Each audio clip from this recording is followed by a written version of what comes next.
का था। 20 सेकंड।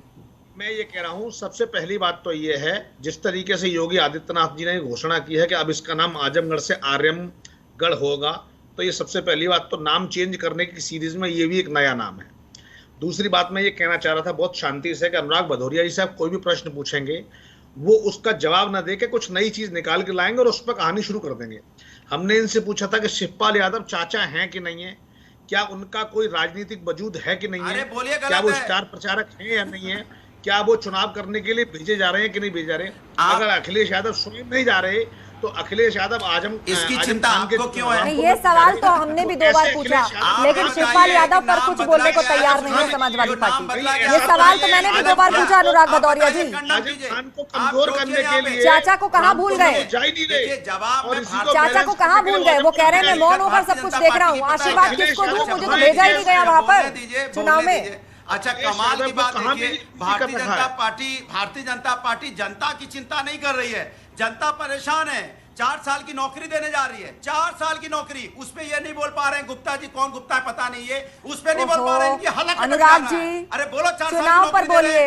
शिवपाल यादव पर सवाल पूछा गया, उस पर जवाब दीजिए। लोगों के घरों में घुसने की आदत है, जनता की समस्या का समाधान नहीं करोगे।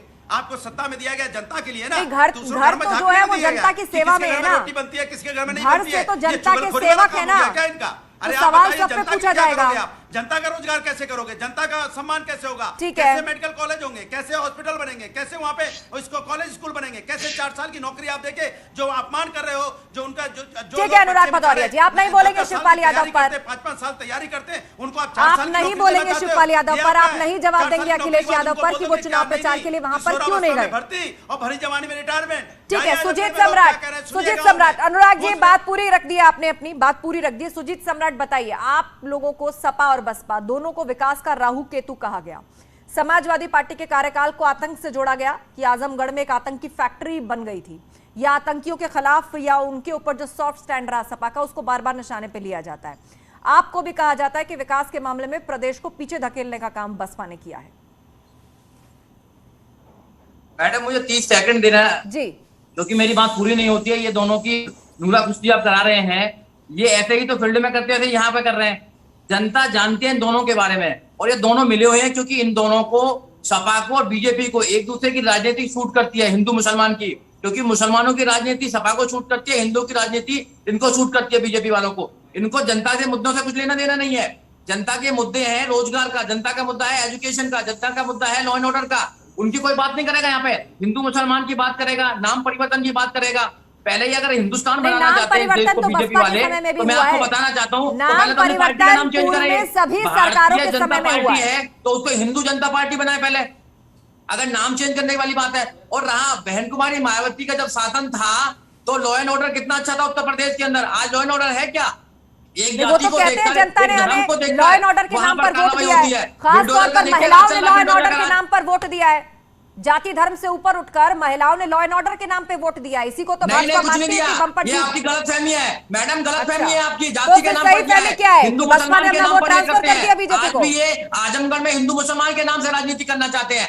आजमगढ़ की जनता बहुत समझदार है, वो अपने लोकल कैंडिडेट को जिताने का काम करेंगे जो उनके पास में हो। ऐसे नहीं कि बाहर से बुलाकर वहां से कैंडिडेट पटा दिया होगा। सपा ने भी बाहर से बुलाया है और बीजेपी ने बुलाया है। तो आजमगढ़ की जनता समझदार है, वो अपने आप अपना चुनेगी, अपना कैंडिडेट चुनेगी, जो गुड्डू जमाली है और जो बहुजन समाज पार्टी का कैंडिडेट है। मैडम ठीक है, अनुराग भदौरिया जी, यहां पर कहा जा रहा है कि इस बार लोकल की बारी है और बसपा अपना दम भर रही है। आपको लग रहा है कि गुड्डू जमाली, वहां पर मुस्लिम वोट बैंक बड़ी तादाद में है, दलितों की भी संख्या अच्छी खासी है, तो अगर गुड्डू जमाली वोट काट ले गए तो नुकसान सपा का है सीधे तौर पे?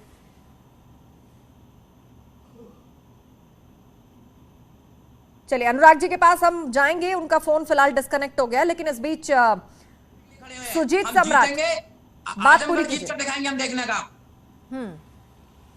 ठीक है, यही सवाल मनीष गुप्ता आपसे कि अगर गुड्डू जमाली वोट काट लेते हैं, दलित वोटर ले जाते हैं, मुस्लिम वोट बैंक थोड़ा बहुत उनके साथ चला जाता है, तो ये सीधे तौर पर सपा का नुकसान? दे दूं, देखिए सवाल है, चलो मैं जवाब दे दूं। ठीक है, जवाब दे दूं, जवाब जी बोलिए अनुराग जी, बोलिए, जवाब दे दो, जवाब बोलिए।